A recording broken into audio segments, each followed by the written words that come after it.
TV K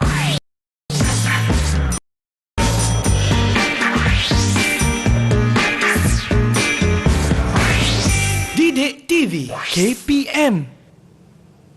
Apa khabar semua? Tajia hao, wanakum. Anda sedang menonton Sukses SPM 2021 Pecutan bersama saya Chris MJ selaku hos anda, dan murid-murid ini adalah khas untuk calon-calon SPM. Jadi kepada penonton dan calon-calon SPM, sediakan buku nota dan pen semua. Hari ini kita akan fokus pada mata pelajaran sains tambahan. Tapi siapakah guru kita pada hari ini? Jom kita saksikan profil beliau.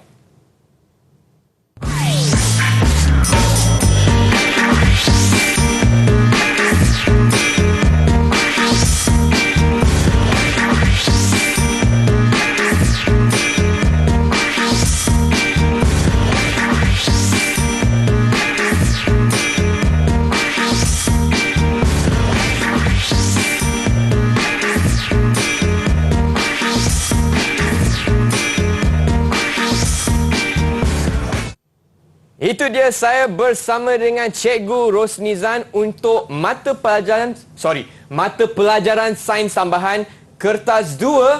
Apa khabar Cikgu? Alhamdulillah, sihat Chris. Sihat. Chris sihat hari ini? Chris sihat, dan Chris juga semangat sebab secara judulnya Cikgu Rosnizan merupakan salah satu guru kegemaran saya bagi mata pelajaran sains tambahan. Jadi penonton pun dah tak sabar, Chris pun dah tak sabar. Cikgu, apa kata kita teruskan untuk sesi ulang kaji kita pada hari ini, Cikgu? Okey, boleh silakan. Okey, terima kasih Chris. Okey, sebelum kita tengok kepada contoh-contoh soalan Chris, apa kata kita kongsi dulu untuk format kertas 2 dan juga beberapa tips lah untuk menjawab kertas 2. Okey, murid-murid di rumah, kalau kita tengok di sini, murid-murid semua sudah tahu di mana format bagi kertas 2, iaitu dia ada 3 bahagian, iaitu bahagian A untuk soalan struktur, di mana ada 8 soalan yang perlu dijawab kesemuanya yang membawa 60 markah. Dan yang kedua ada bahagian B, ada 2 soalan, jawab 1 sahaja. Tapi boleh ke tidak nak jawab dua-dua, boleh, tak ada masalah. Tapi pilihlah yang terbaik yang boleh kita dapat markah lebih lah. Okey, step 1 ni dah ada 20 markah. Dan bahagian C, yang ni kadang-kadang kita takut tercicir. Bahagian C ni wajib dijawab 20 markah. Okey, kadang-kadang kita jawab 2 bahagian B ni 2 soalan semua, tapi kita tercicir bahagian C, maka hilang 20 markah. Okey, yang tu cukup kena hati-hatilah. So, markah semuanya adalah 100 markah dan 2 jam 30 minit masa untuk jawab. Apa konstruk dia? Di mana sama seperti kertas 1 sebelum ni, kita tengok konstruk dia, beberapa konstruk. Kertas 1 dia ada 4 saja, tetapi kertas 2 dia ada 6. Okey, bermula daripada yang paling rendah, mengingat, memahami, mengaplikasi, menganalisis, dan 2 konstruk yang lebih tinggilah, iaitu menilai dan mencipta. Okey, untuk menilai ni dia ada 5 konstruk yang utama atas tu, di mana kesemua soalan tu ada ke-5 konstruk.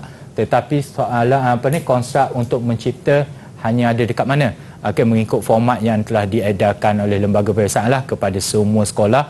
Cikgu-cikgu pun dah tahu, murid-murid kita di rumah calon SPM pun dah tahu. Untuk silibus terkini KSSM, mencipta hanya ada pada soalan bahagian B sahaja. So ada 2, so dia boleh pilihlah yang mana dia rasa penciptaan dia tu lebih bermutu tinggi, orang panggil, lebih maju dan tu. Tapi jangan ingat, mencipta ni adakah kita perlu cipta barang yang perlu gah? Tidak. Kita tengok kepada soalan-soalan dia nanti. Kadang-kadang kita tengok benda tu mudah saja menciptanya. Sebab kita perlu cipta benda yang baru ataupun penambahbaikan pun kita panggil penciptaan lah. Okey, Chris, kita tengok dulu tips untuk bahagian A. Okey, untuk bahagian A, di mana ada ruang pada bawah soalan berkenaan. Okey, murid-murid kita calon SPM, di mana yang ni kita just tulis saja jawapan kita di ruangan yang telah diberikan di bawah lah. Okey, panjang jawapan macam mana? Adakah perlu jawapan lengkap seperti subjek-subjek lain? Okey, sama ada calon kita boleh buat 1 huruf ataupun angka. Okey, kadang-kadang soalan ditanya tu mungkin 1 huruf saja, 1 angka saja. Walaupun garisan dia tu panjang, tak semestinya kita ikut cukup-cukup panjang dia tu. Okey, ataupun 1 perkataan. 1 perkataan 1 je, cukup. Okey, adakah perlu kita ulang balik soalan? Tak perlu. Kita bagi saja jawapannya cukup, yang orang kata padat dan padu. Iaitu memudahkan pemeriksa lah untuk semak jawapan kita. Okey, yang kedua adalah yang ketiga satu ayat ringkas.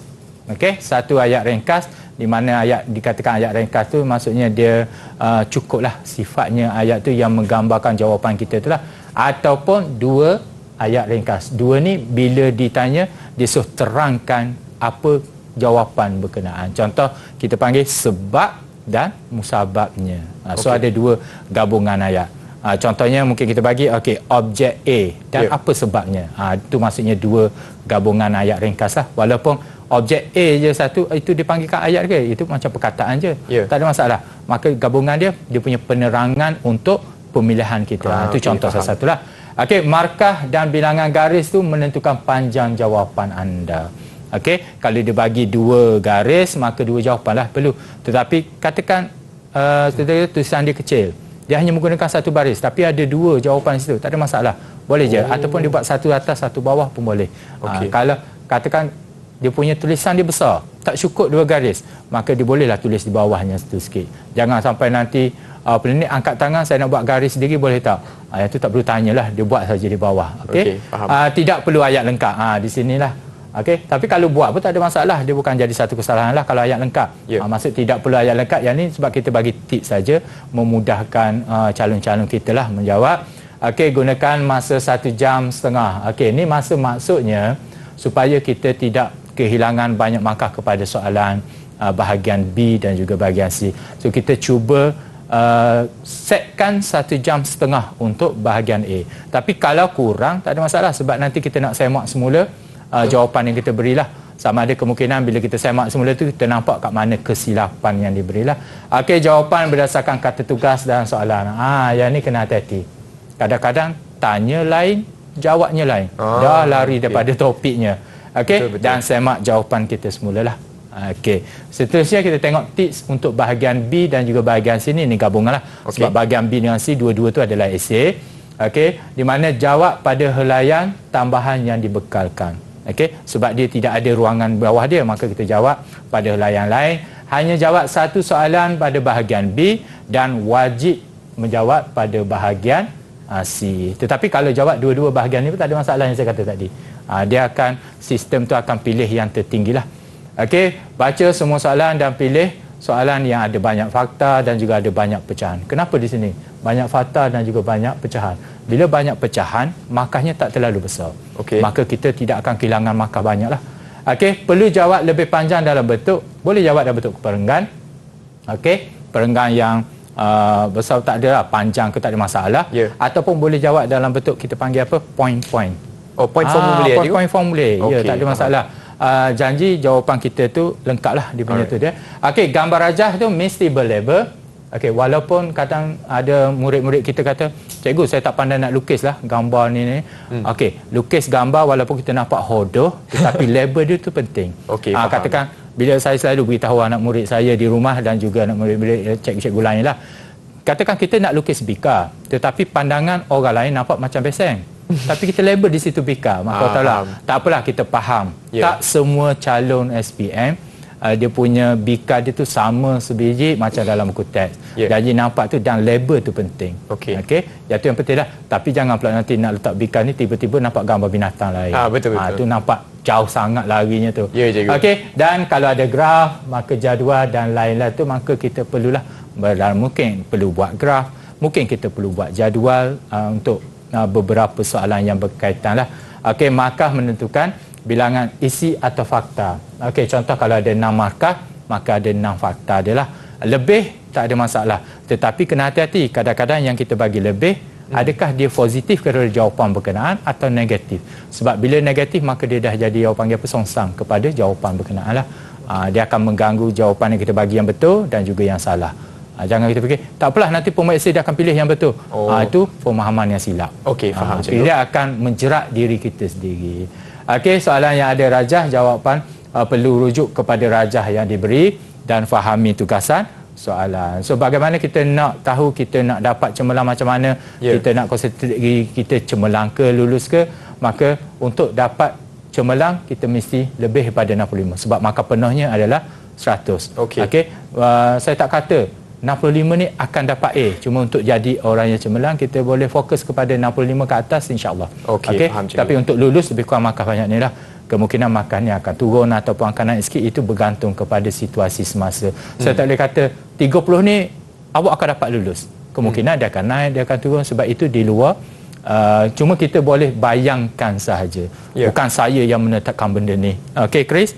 Saya rasa inilah dia punya keputusan yang calon kita perlu tahulah. Baiklah. Okay?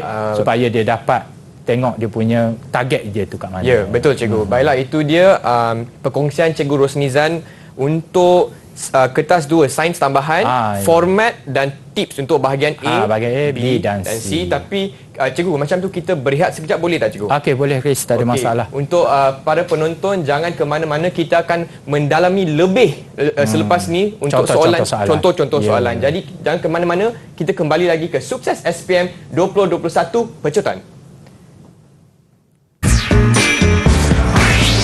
Didik TV KPM. Didik TV KPM. Masih lagi di Sukses SPM 2021 Pecutan bersama saya Chris MJ dan juga Cikgu Rosnizan untuk sains tambahan kertas 2. Jadi kawan-kawan yang sedang menonton di rumah, untuk segmen ini kita akan terus pergi ke bahagian A, soalan contoh, kan cikgu? Ya betul. Okey, baik, dipersilakan. Okey, kita pergi pada soalan contoh untuk bahagian A lah. Beberapa soalan dan bagaimana kita nak tarik jawapan daripada penyataan soalan-soalan berkenaan. Okey, kita pergi kepada soalan yang pertama dulu. Okey, soalan ni dia aras dia lebih rendah. Okey, di mana calon, kalau kita tengok tu, Rajah 1 menunjukkan 2 bikar air R dan S yang dipanaskan menggunakan pelet pemanas. Okey, kalau kita tengok sini, kita boleh nampak, maksudnya calon SPM kita boleh tengoklah dia punya dari segi jisim air berkenaan, di mana kedua-duanya, dan yang kita nampak tapi tak diberitahu, iaitu jarum dia ni. Okey, jarum ni menunjukkan apa? Adakah menunjukkan jisim ataupun menunjukkan masa dan sebagainya. Okey, yang tu kita tak tahulah, sebabnya dia tak bagi label lagi. Okey, yang pertama dia kata apakah unit SI bagi haba? Okey, sebab dia beritahu situ pelet pemanas, maka dia menghasilkan haba. So bila menghasilkan haba, unit SI bagi haba satu sajalah, iaitu joule ataupun J. Boleh ke bagi J ni? Bukan Chris MJ yang J. Okey, joule tu dia punya nilai ayat penuh dia lah, perkataan penuh dia joule. Ataupun calon SPM kita boleh jawab J saja, sebab J tu merujuk kepada joule. Faham? Jadi dapat satu markah. Itu yang kata tadi, satu kataan joule ataupun satu huruf, dapat satu markah.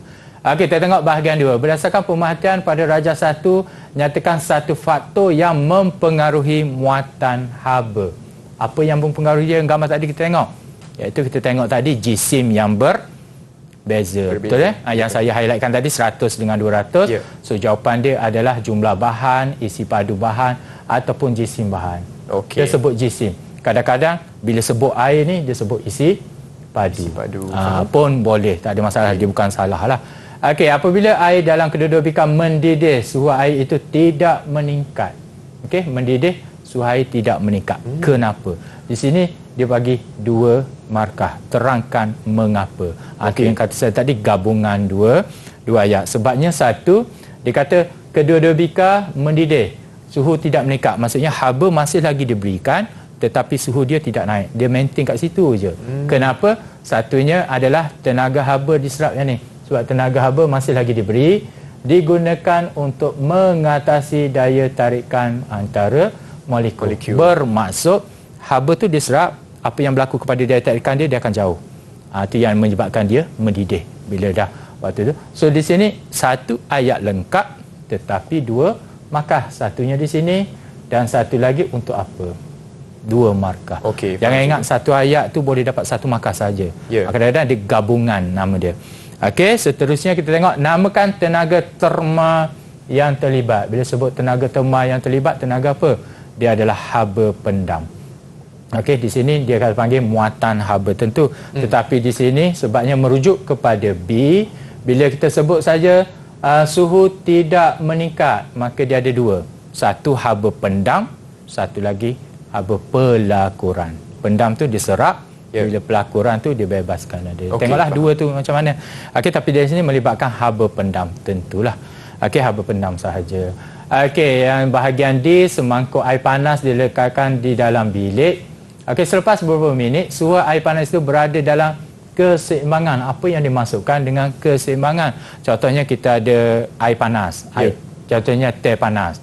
Bila kita tinggalkan seketika, lama-kelamaan, air itu akan jadi sejuk, betul? Ya, betul. So bila kita nak sebut keseimbangan, sama ada suhu air sama dengan suhu bilik, suhu air lebih tinggi daripada suhu bilik adalah lebih tinggi daripada suhu air. Kadang-kadang jawapannya jadi pilihan bila sebut dia punya tu semangkuk air panas. Dia akan tengok suhu yang tinggi, suhu yang ni. Mungkin dia tak sampai, tapi dia punya keyword dia di sini, kata kuncinya keseimbangan terma, maka perkataan sama. Satu je boleh pilih. Okey, tapi kadang-kadang murid kita ni tersilap sebab bila dia tengok panas tu mungkin ada yang tinggi. Tu kena hati-hati. Jadi kena baca soalan yang betul aja. Ya, betul tu yang kata tugasan tu kita kena fahami dia. Okey, faham. Okey, seterusnya yang ni saya kata soalan yang lebih mudah daripada aras yang lebih tengok, lebih senang lah yang ni. Okey, kita pergi pada soalan nombor 2. Okey, kalau tengok sini Rajas 2.1 menunjukkan carta palang bagi populasi ular dan tikus dalam satu ekosistem sawah padi. Okey, ular ni yang ni, ular yang ni tikus. Okey, ular, tikus. Di mana ular nilainya tinggi, tikus nilainya tengah. Pada bulan Februari, ular jadi rendah, tikus akan jadi tinggi. Apa yang berlaku? Dan pada bulan Mac, ular tinggi, tikus pula rendah. So kalau kita tengok sini, dia dinamakan ular dengan tikus. Dinamakan istilahnya adalah mangsa dengan pemangsa. Di mana ular tu makan tikus lah. Ada tak agak-agak kita rasa tikus makan ular? Tak pernah dengar juga. Tak pernah dengar lagi kan? Tapi ada yang saya tengok dekat media sosial lah. Katak yang makan ular tu. Katak yang besar tu. Ada tengok tu. Tapi yang tu kena cek betul-betul lah. Betul tak? Biasanya yang kita tahu ular makan katak. Tiba-tiba katak makan ular. Mungkin katak itu special punya tu dia. Okey, namakan yang sekali tadi mangsa dan pemangsa. So yang ni dia nak adalah pemangsa. Okey, yang ni murid kita dah belajar semasa di tingkatan 2, dia dah belajar benda tu. Okey, so pemangsa kita adalah ular. Mangsanya adalah tikus. Jangan tersilap lah yang tu. So satu kataan je cukup, ular.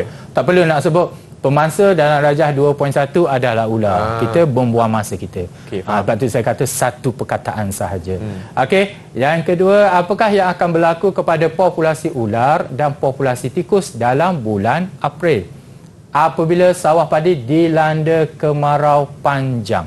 Bila sebut sawah padi dilanda kemarau panjang, bermaksud sawah padi ini merupakan makanan kepada siapa?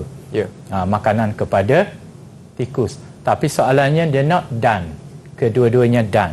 Apa yang berlaku kepada kedua-duanya, ular dan juga tikus. Disebabkan makanan ini kurang ataupun mungkin tak ada langsung, maka yang berlaku kepada kedua-duanya iaitu berkurang. Kenapa berkurang? Sebab apabila tikus berkurang sebab kekurangan makanan, automatik ular pun akan berkurang. Sebab apa? Sebab tiada makanan. So dia punya penerangan dia, tikus berhijrah keluar ataupun mati. So berhijrah keluar, kenapa dia istilah kita panggil berhijrah keluar? Sebab dia mencari makanan di luar, ataupun dia mati sebab kerana sumber makanan dia berkurang ataupun sumber makanan dia tidak ada langsung. Faham. Maka menyebabkan dia berkurangnya lah. Yang ni dia mati. Kita tak boleh jawab jelaskan apa yang berlaku tu. Kedua-duanya mati. Yang tu dia memberitahu penerangan. Dia tak memberitahu dia punya naik atau turun jumlahnya. Yang tu kadang-kadang yang ni dia mungkin confuse sikit lah. Okey, seterusnya ular dapat mengawal populasi tikus tetapi berbahaya kepada keselamatan pesawah. Betul. Kalau ular tidak dapat cari makanan, maka dia ingat manusia itu adalah makanan dia. Maka nyatakan satu kaedah kawalan biologi yang lebih selamat. Apa kaedahnya? Kaedah selain kita guna ular, biasanya kalau dalam sawah padi kita guna apa dia? Burung helang hantu ataupun burung helang. Burung helang ni mungkin agak sukar sikit kan? Tapi yang biasanya burung hantu lah. Makan tikus. Burung helang tu dia dalam satu kawasan dia seekor je lah. Dia tak ada ramai lah. Nanti dia bergaduh sama sendiri. Burung helang tu mungkin boleh lah. Okey, seterusnya kita pergi pada bahagian B. Rajah 2.2 menunjukkan satu aktiviti pembangunan tanah. So kita tengok gambar di sini. Yang menunjukkan tu maksudnya pokok-pokok tu ditebang. Tujuannya adalah untuk pembangunan tanah. Pembangunan tanah sama ada untuk pertanian ataupun untuk perumahan. Itu dia, kita panggil dia bersihkan kawasan berkenaan. tetapi kesan dia tu apa. Kalau kita tengok, kita akan tahu kesannya apa. Okey, kalau tengok sini, terangkan satu aktiviti menyebabkan kesan seperti yang ditunjukkan. Okey, di sini soalannya ada perkataan terangkan satu. Maka kita bagi satu aktiviti dan kita terangkan aktiviti berkenaan lah. Contohnya, aktiviti apa? Pembalakan tidak terkawal atau pembukaan tanah untuk pertanian. Dan kesannya adalah akan berlaku hakisan tanah ataupun tanah runtuh ataupun banjir berlaku. Yang saya buat slash ni mana-mana jawapan tu boleh diterima. Bukannya jawapan murid kita calon-calon jangan ingat kena buat semua. Tidak, salah satu slash. Kita buat hakisan tanah, full stop situ. Dan menyebabkan, atau kalau nak buat ayat penuh, pembalakan tidak dikawal akan mengakibatkan hakisan tanah. Akan dapat 2 markah. Kalau nak buat ayat penuh lah. Kalau nak buat ayat 1 je, pembalakan tidak terkawal, hakisan tanah berlaku. Boleh, cukup. Tapi yang penting tu satu aktiviti. Satu aktiviti yang di atas ni. Pembukaan tanah untuk apa? Yang tadi kita dah tahu, pembukaan tanah atas yang saya beritahu untuk pertanian ataupun salah satu saya beritahu tadi untuk perumahan. Okey, faham. Maka akibat apa hakisan tanah mungkin akan berlaku. Dan cadangkan 2 cara untuk memelihara kawasan yang ditunjukkan. Apa yang kita perlu buat? Dah kita potong pokok semua, apa semua, kita nak kekalkan kawasan berkenaan, maka kita perlu, salah satunya kalau yang murid kita belajar, perlu tanam semula ataupun perlu jadikan dia hutan simpan supaya tidak diceroboh oleh pembalak-pembalak haram dan sebagainya. So, untuk mengelakkan benda ni lah, hakisan tanah, tanah runtuh ataupun banjir. Yang kita tak nak banjir lah. Banjir dia boleh memusnahkan kita punya fasiliti kita dan sebagainya lah. So cadangan ni adalah penanaman semula pokok-pokok. Tujuannya kenapa? Sebabnya pokok dia ada akar dia untuk mencengkam tanah. Mengelakkan hakisan tanah lah. Tanam kawasan itu dengan tumbuhan tutup bumi. Ada 2 caranya. Kalau buat satu saja maka dapat 1 markah lah. Maka 2 cara nampak macam sama. Penanaman semula pokok-pokok dengan tanam kawasan itu dengan tumbuhan tutup bumi. Maksud tumbuhan tutup bumi itu pokok-pokok renet lah. Rumput ke apa ke, supaya tidak berlaku kegelonsoran tanah itulah. Maksudnya bila ada air hujan dia akan membawa lumpur-lumpur tu sekali. Maka tanah runtuh akan berlaku. So yang ni akan memerangkap air berkenaan lah, diserap pada tanah, dan banyak benda lah kalau kita buat. Kalau secara esei kita boleh panjangkan lagi jawapan berkenaan. Chris, seterusnya kita tengok kepada soalan nombor 3. Cikgu. Yang tadi 2 tadi adalah soalan untuk disiplin kita panggil biologi. Yang ni kita tengok disiplin untuk fizik. Ya betul, Chris. Darjah 3.1 menunjukkan sebuah kereta yang berjisim 600 kg mengalami kerosakan. Abu perlu menolak. Abu yang ni tidak merujuk kepada siapa-siapa lah untuk soalan je.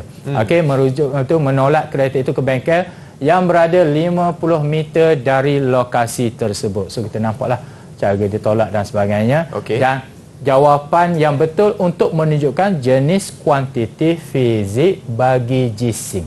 Dia belajar 2 fizik, dia ada skala dan juga vektor. Apa beza 2 ni? Bezanya adalah kalau skala dia tidak ada arah, vektor dia ada arah lah. So kalau kita tengok jisim saja, ada arah ke tak? Tak ada. Kalau berat ada arah. Kalau jisim tak ada arah, maka dia adalah kuantiti skala. Seterusnya berdasarkan jawapan di 3A1 nyatakan 2 contoh kuantiti fizik selain daripada jisim, bermaksud kuantiti skala yang lain lah, iaitu suhu, masa, isi padu, panjang, laju ataupun ketumpatan. Yang ni kalau tengok ni satu garis je saya guna. So calon kita tak ada masalah, dia boleh buat suhu atas, bawah, panjang pun boleh. Dia buat satu baris suhu dan masa, suhu dan isi padu, dia buat dan pun dia buat koma pun mana-mana boleh. Yang ni saya buat slash ni mana-mana lah. Jawapan dia pilih 2 lah. Tapi kalau dia buat, boleh ke tak buat lebih, dia nak 2 je, saya buat lebih, pastikan dia adalah kuantiti skala. Kalau dia bagi kuantiti vektor, maka dia akan jadi salah.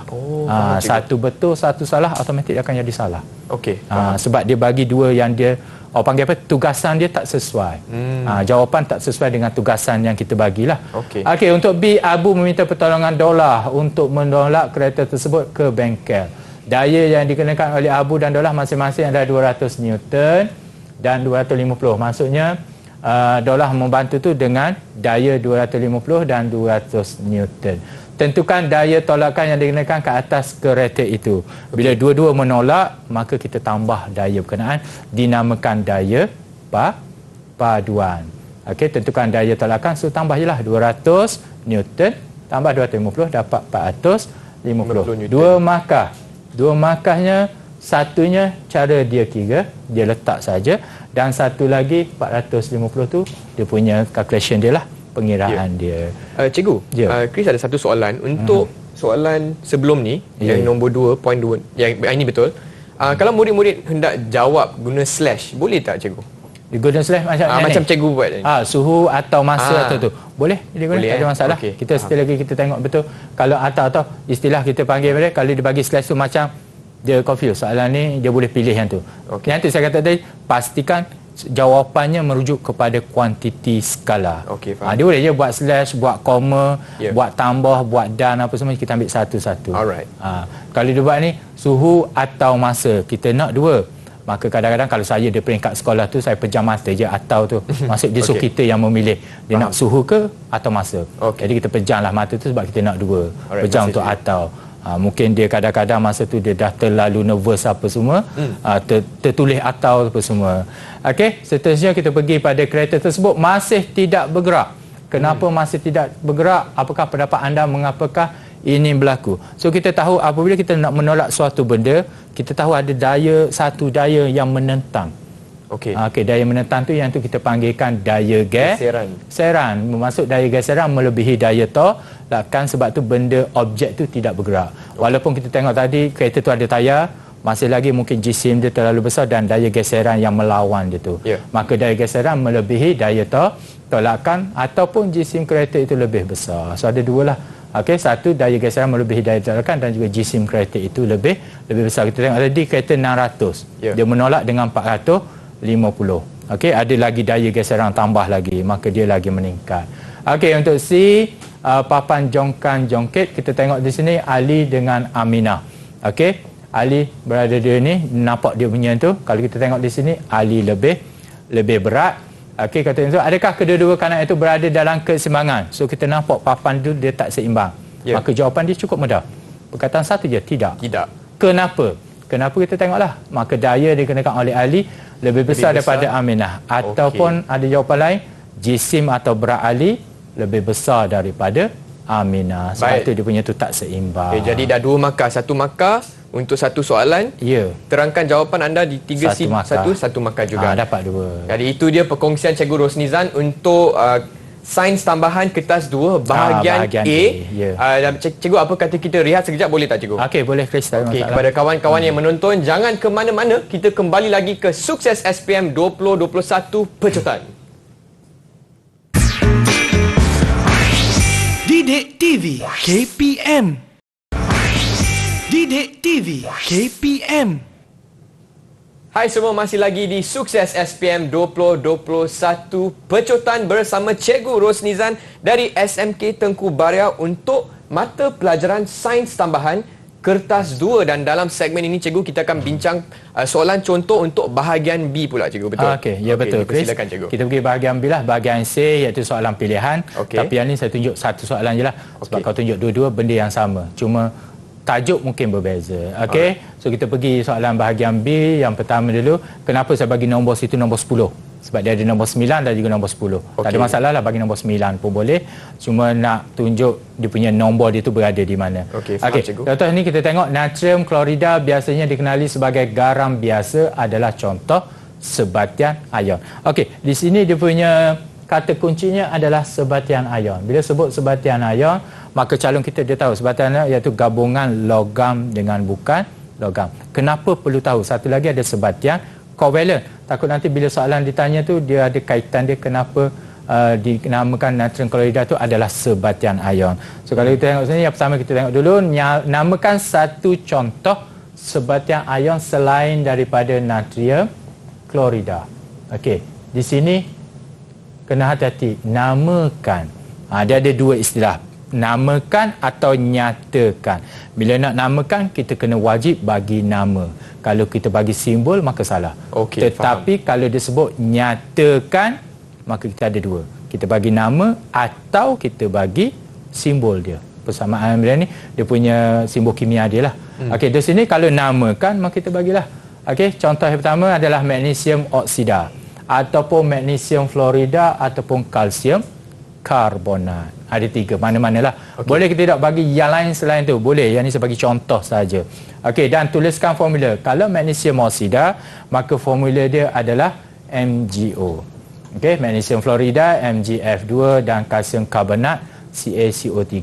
Tapi yang jadi familiarnya ada 2. Kalsium karbonat dan juga magnesium oksida. Familiar kepada murid-murid kita lah. Di rumah dan di mana saja anda berada lah. Okey, kadang-kadang sekarang ni mungkin dia berada di shopping mall, dia masih lagi tengok ni, tak apa. Okey, ilmu boleh berada di mana-mana untuk kita dapatkan. Ya, betul. Okey, so di sini soalan yang timbul kepada, biasanya soalan daripada murid, atas kita bagi yang lain, bawah kita bagi lain. Macam mana tu? Tak boleh cikgu. Tak boleh. Kenapa? Sebab dia beritahu merujuk kepada soalan di 10A1. Kalau dia tak beritahu merujuk mana-mana, maka yang tu bolehlah kita bagi ikut suka kita. Tapi bila merujuk, maknanya dia panggil soalan rantaian. So itu kena hati-hati. Okey, kadang-kadang bukan suka-suka saya buat ni merujuk kepada nilai ni, sebab supaya apa yang kita bagi atas, nilai bawah tu nilai jawapan dia samalah untuk formula kimia dia. Okey, terangkan pembentukan natrium klorida berdasarkan kepada susunan elektron, pembentukan ion dan pembentukan ikatan kimia. Okey, biasanya kalau setengah saya buat soalan di sekolah, saya tak bagi dia punya kriteria ni. Tapi di sini cuma saya nak maklum, bila kita sebut pembentukan, saya bagi kriteria 3 ni. Di mana dalam satu tiba-tiba dapat soalan ni tidak ada kriteria ni. Yang ni saya bagi kriteria ni untuk di sinilah saya bagi mudah bagaimana kita nak tahu jawapan kita tu kat mana. Okey, kriteria yang pertama susunan elektron, perlu ada pembentukan ion dia dan juga pembentukan ikatan kimia. So kita tengok yang pertama dulu, susunan elektron untuk natrium klorida, maka kita kena maklumlah daripada sini. Okey, nilai yang diberi iaitu nombor proton dia, kita dapat buat susunan elektron, iaitu susunan elektron bagi natrium dan klorin. Okey, walaupun nama dia natrium klorida, bila dah bergabung yang klorin, nama yang kedua ni dia akan jadi da di belakang. Okey, 281 287. Tu cara sebut dia. Ada setengah sebut 2.8.1 pun boleh, tak ada masalah. Bila kita sebut 2, macam maksud kita berhenti sekejap, 281. Yang tu istilah yang mudahlah. Murid-murid kita faham. Tapi kalau orang yang tak belajar, sebut apa ni 281, kenapa tak nak sebut sebelah terus? Dia punya tu dia lah konsep apa yang mereka belajari. Okey, dalam pembentukan ion, maka natrium kehilangan atau menderma, sama ada mana-manalah.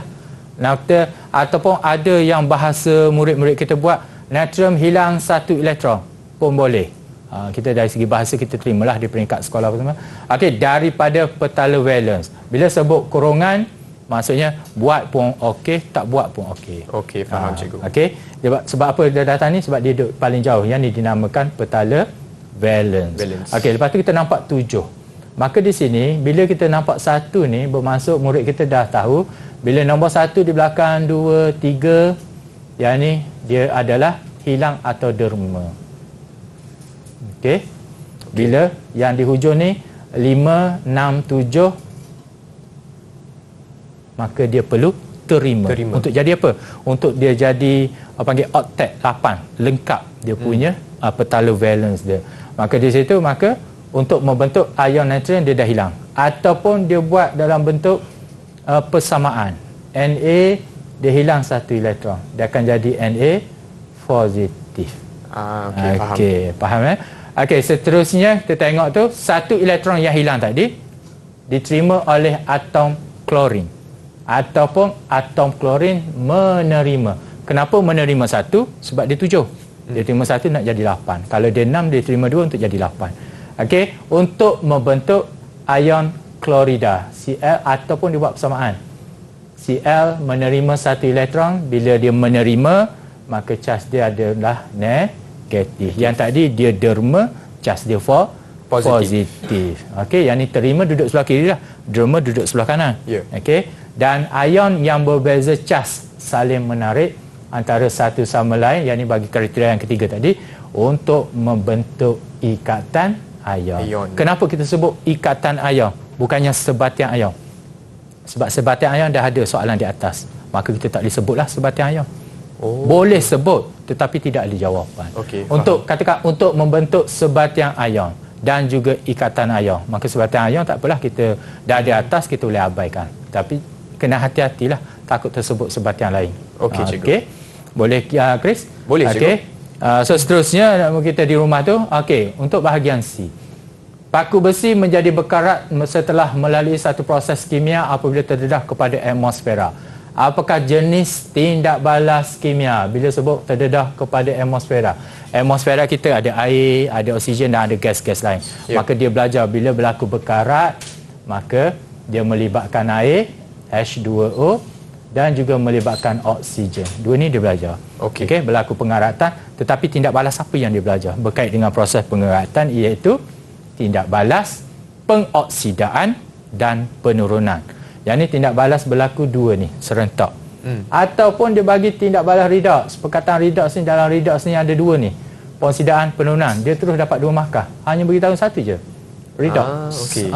Dapat terus nampak macam tu. Simple tak? Yeah. Mudahnya nak dapat markah. Dengan menulis tindak balas redox dapat 2 markah terus. Sebabnya dalam tu dia ada pengoksidaan dan penurunan sekaligus dalam tu. Sebab kedua-dua ni mesti berlaku serentak. Kalau berlaku satu je tidak akan berlaku tindak balas berkenaan. Okey, faham. Okey. Terangkan bagaimana mencegah paku besi daripada berkarat. Okey, yang ni kaedahnya. Okey, saya buat dalam bentuk jadual. Kenapa dalam bentuk jadual? Yang ni adalah kaedahnya. Yang ni kenapa? Mana-mana murid kita buat contoh penyalutan dengan plastik. Kita tahu ada besi, ada plastik di luar. Maka itu untuk mengelakkan besi dalam tu daripada berkarat. Ataupun kita cat dia, atau kita tak grease ataupun minyak. Yang tu kenapa? Sebab bila kita buat benda ni, penyaduran, penggalvanian, pengalaian mencatukan kepada logam yang lebih elektropositif untuk mengelakkan apa? Mengelakkan satu, paku terdedah kepada oksigen dan air yang saya kata tadi. Sebab bila terdedah kepada dua ni, proses ni akan berlaku.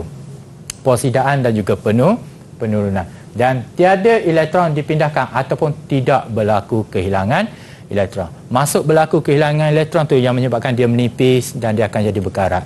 Bila ada air je, ada oksigen, ada udara, maka dia akan jadi berkarat. Yang tu kita nak elaklah. Sebab tu kadang-kadang kita tengok, kita panggil atap zinc. Okey. Tetapi atap tu dia ada besi dia, tapi dilapis dengan zinc. Jadi atap zinc sebab dia panggil yang di luar. Okey. Faham. Dan juga kenapa kita kunci kita sadu dengan benda lain untuk mengelakkan kunci besi kita tu daripada mudah berkarat. Tapi bila lapisan di luar tu dah terguris ataupun kita calarkan dia, maka dalam tu dia akan terdedah kepada udara dan air, maka akan berlaku berkarat lah. Okey, seterusnya. Yang ni yang saya kata tadi soalan mencipta. Okey, mencipta dia ada 6 markah. Macam mana dapat 6 markah? Tingginya mencipta. Okey, Darjah 10 menunjukkan satu sel kimia yang menghasilkan tenaga elektrik daripada tindak balas redox tadi. Kita tengok dia ada zinc. Okey, penting ni tengok, dan juga dia ada larutan dia kuprum. Larutan kuprum, dia ada kuprum di sini. Okey, bila kita tengok di sini, kenapa kuprum? Sebab yang ni yang mana satu positif, yang mana satu negatif. Okey, dia punya yang ni adalah negatif, yang ni adalah positif. Kenapa? Bila rod kuprum ni nilai positif, maka sebab larutan dia yang digunakan ada kuprum, dan negatif dia berada di atas. Yang ni dia makan dalam siri elektrokimia, maka kuprum dia berada di bawah. Maka yang mana lebih reaktif? Yang di atas lebih elektropositif reaktif, yang di bawah kurang sikit. Maka yang di atas ni akan membebaskan elektron. Yang tu bila kita nak analisis gambar ni. Tapi faham? Apa yang dia nak? Dia kata lukis sel kimia lain, yang dapat menghasilkan beza kepanjangan lebih tinggi berbanding dengan sel kimia dalam Darjah 10. Maksud yang ni dia dah dapat nilai yang satu. Kita tak tahu nilai dia berapa. Tapi kita nak, bila kita nak lukis yang baru, kita nak dia lebih tinggi daripada nilai ni. Macam mana kita nak tahu? Satunya kita kena tahu siri elektrokimia dia. Okey, di mana dalam terminal negatif, dan dia suruh tentukan terminal positif dan juga terminal negatif. Bermaksud tadi yang saya maklum, terminal negatif kedudukan dia di atas, terminal positif kedudukan dia di bawah. Okey, sebagai contoh yang kita mencipta dia lah. Walaupun tengok simple je, macam tidak mencipta pun. Tapi untuk peringkat murid kita, menciptalah sebab dia dah bagi benda yang baru. Ni contoh, salah satu contoh saya bagilah. Okey, gambar yang sama tetapi Bezanya adalah rod yang digunakan. Okey. Aluminium dan juga argentum. Macam mana murid kita nak tahu nak buat aluminium ke, nak buat argentum ke, dan juga larutan dia. Yang saya beritahu tadi, logam yang berada di bawah, larutan dia tu mesti sama dengan logam satu. Kalau kita guna larutan dia adalah aluminium nitrat, maka dia mungkin tidak akan berlaku tindak balas, atau berlaku tindak balas dia tak menghasilkan nilai ni mungkin negatif. Nilai tu. Jadi dia nak nilai yang lebih tinggi, maka di sini larutan argentum mesti match dengan yang berada di terminal positif. Sebab apa? Terminal negatif yang berada di atas, terminal positif yang berada di bawah, kedudukan dia tu dia akan menghasilkan nilai voltan dia. Tinggi ke tidak nilai voltan ni nanti kita akan tengok. Okey, faham. sebelum tu saya nak tengok ni. Okey, yang ni dia tentukan positif, dia tulis di bawah ni. Okey, apa kata sekiranya murid kita, calon kita bila buat gambar ni tiba-tiba dua ni tak buat, dia akan hilang 2 markah ni. Sebab dalam soalan perlu tentukan. Tetapi kalau di peringkat sekolah saya, dia buat ni tanda negatif, tanda positif. So istilah saya sedikit faham, negatif ni adalah rod aluminium, positif adalah rod argentum. Faham. Okey, kalau dia tu, maka buatlah komplit gambar berkenaan, ada negatif, ada positif. Takut-takut kita tertinggal ni 2 markah. Sayang tu. Sebab tu penting yang kita kena label gambar tu je. Ya betul, label penting. Okey, so tak habis lagi di sini. Bagaimana kita nak tentukan? Okey, kita tengok kedudukan ni. Logam daripada kalium, natrium, kalsium. Yang tadi kita tengok zinc dengan kuprum. Okey, betul. Ni certain nilai dia. So dia jarak dia dekat je. Yang kita nak nilai lebih tinggi, maka jarak dia lebih jauh, kita ambil lah argentum dengan aluminium. Boleh ke tak nak ambil magnesium dengan argentum? Boleh. Boleh. Lagi tinggi. Boleh tak nak ambil kalsium? So yang 3 di atas ni kadang-kadang walaupun dalam tu ada susunan elektron, kita jarang guna sebab dia lebih reaktif dengan udara dan juga air lah. Takut nanti tiba-tiba masuk, dia akan menghasilkan bunga api. Tak sempat nak buat eksperimen pun menghasilkan bunga api. Okey, so dari sini je tengoklah dia semakin meningkat ni daripada bawah ke atas ni lebih mudah bebaskan elektron. So tu yang menentukan kedudukan dia tu negatif ataupun positif. So dapat 6 markah daripada mana?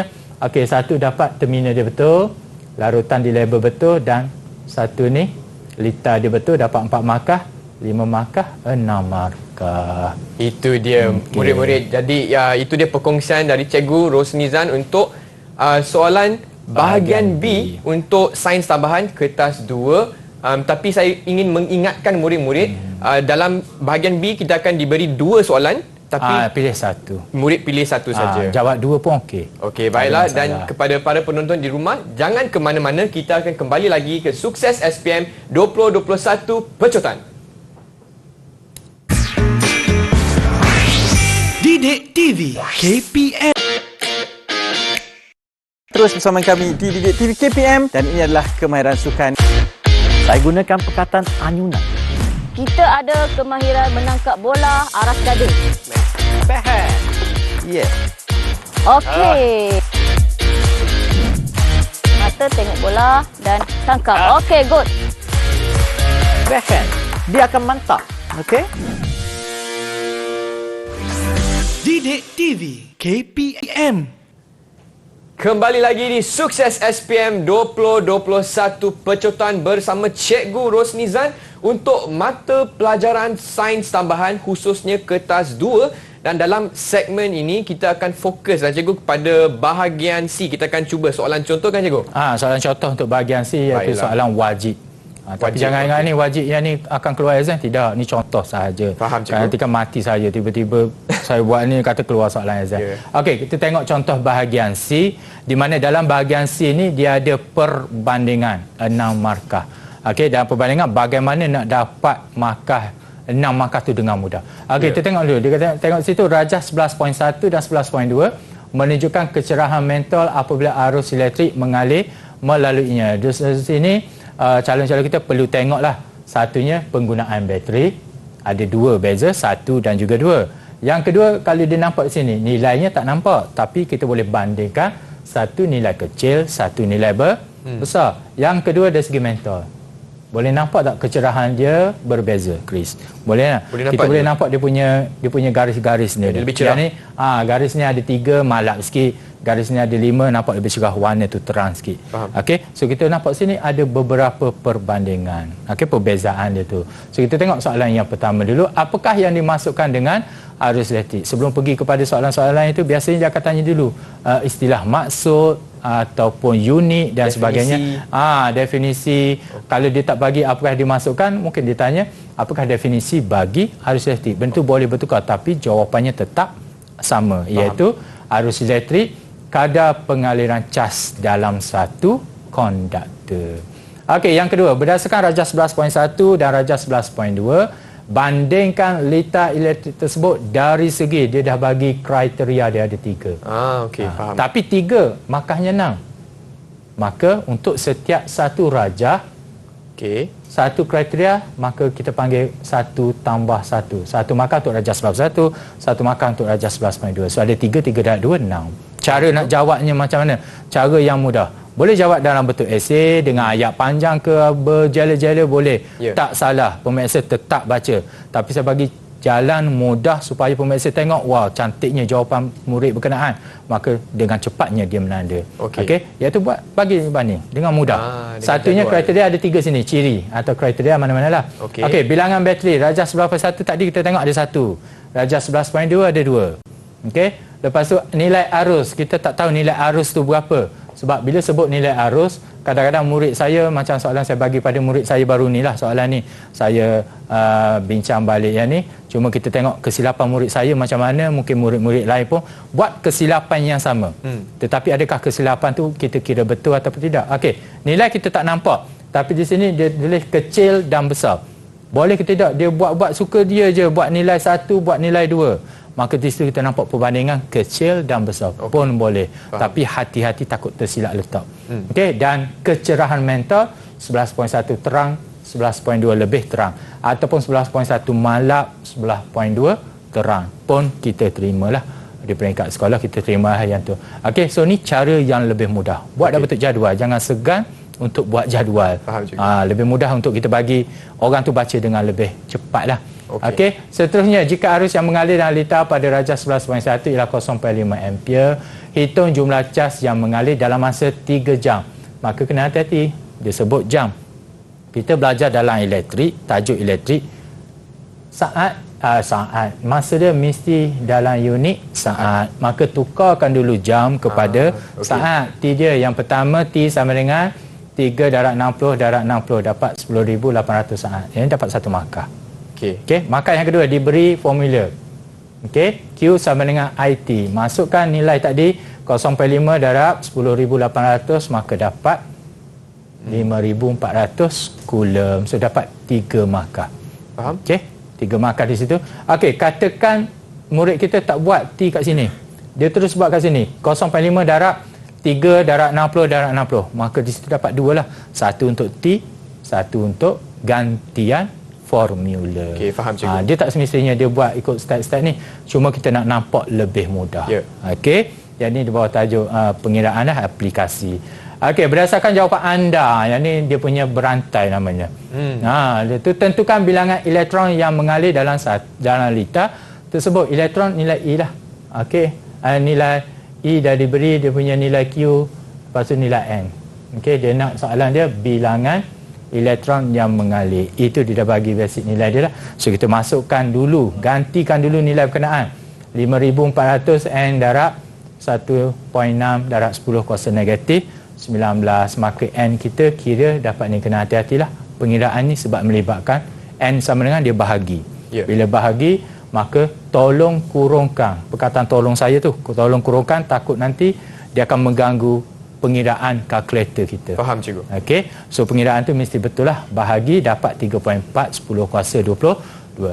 Kalau tidak kurung, maka dia akan jadi negatif nilai ni. Nilai tu jadi salah lah. Tetapi dia masih lagi dapat 1 markah daripada gantian formula. Seterusnya, selain daripada bilangan bateri, kecerahan mental juga dipengaruhi oleh rintangan konduktor. Yang ni murid kita belajar ada 4 faktor yang mempengaruhi rintangan konduktor tersebut. Okey, dia boleh buat dalam bentuk esei ataupun nak lebih mudah dengan ringkasnya boleh buat dalam bentuk jadual. Contoh saya bagi ni banyak dalam bentuk jadual. Okey. Contoh dia bagi 2 daripada 4 lah. Kalau nak bagi 4 dia katakan dia betul-betul ada dalam kepala dia keempat-empatnya boleh. Buat 4 aja. Okey. So faktornya panjang konduktor, penerangan, rintangan berkadar langsung dengan panjang konduktor, diameter konduktor berkadar songsang dengan diameter konduktor. Suhu rintangan meningkat, suhu juga meningkat dan jenis bahan konduktor bergantung kepada jenis bahan konduktor. So kita pilih 2 lah. Okey, satu dia punya faktor, satu dia punya penerangan. Sebab di sini dia nak terangkan dua faktor. Ada faktor, ada penerangan dia. Dan akhir sekali, soalan E, jadual sebelah menunjukkan ciri-ciri bahan yang digunakan sebagai elemen pemanas dalam sebuah cerek elektrik. Bila kita sebut elemen pemanas dalam sebuah cerek elektrik, bila sebut elektrik kita nak panaskan air. Automatik kita nak haba yang lebih tinggi, sebabnya kita nak dapatkan pemanasan tu dengan lebih cepat. So dia bagi elemen pemanas A, takat lebur dia rendah, rintangan 25, bentuk dia lurus. Yang kedua, takat lebur tinggi B, rintangan 30 ohm, bentuk dia gegelung. Beza dia ni. Satu kita nampak di sini. Okey, rendah dengan tinggi.